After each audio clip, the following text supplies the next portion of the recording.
آزاد کشمیر قانون ساز اسمبلی میں پی ٹی آئی کو بڑا دھچکا، مقبول گجر اسمبلی رکنیت سے محروم، نون لیگ کے چودھری اسماعیل گجر ممبر اسمبلی منتخب، نوٹیفکیشن جاری۔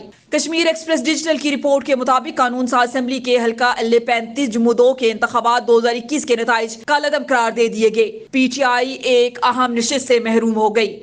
پاکستان مسلم لیگ نون کے چودھری اسماعیل گجر ممبر اسمبلی منتخب ہو گئے۔ الیکشن کمیشن نے نوٹیفکیشن جاری کر دیا۔ انتخابات 2021 میں اس حلقے سے پاکستان تحریک انصاف کے ممبر قانون ساز اسمبلی چودھری مقبول گجر منتخب ہوئے تھے۔ پاکستان مسلم لیگ نون کے چودھری اسماعیل گجر نے قانون ساز اسمبلی کے حلقہ L35 جموں 2 کے انتخابات 2021 کا نتیجہ چیلنج کیا تھا۔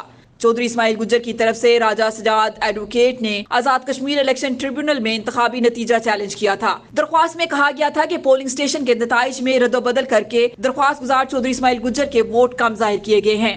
آزاد کشمیر الیکشن ٹریبیونل نے L35 جموں 2 کے انتخابات کے نتائج کالعدم قرار دیتے ہوئے دوبارہ گنتی کا حکم دیا تھا، جس کے مطابق مسلم لیگ نون کے چودھری محمد اسماعیل 19,670 ووٹ لے کر ممبر اسمبلی منتخب ہو گئے، جبکہ مقبول احمد گجر نے 18,817 ووٹ حاصل کیے، جس کے بعد پی ٹی آئی ایک نشست سے محروم ہو گئی۔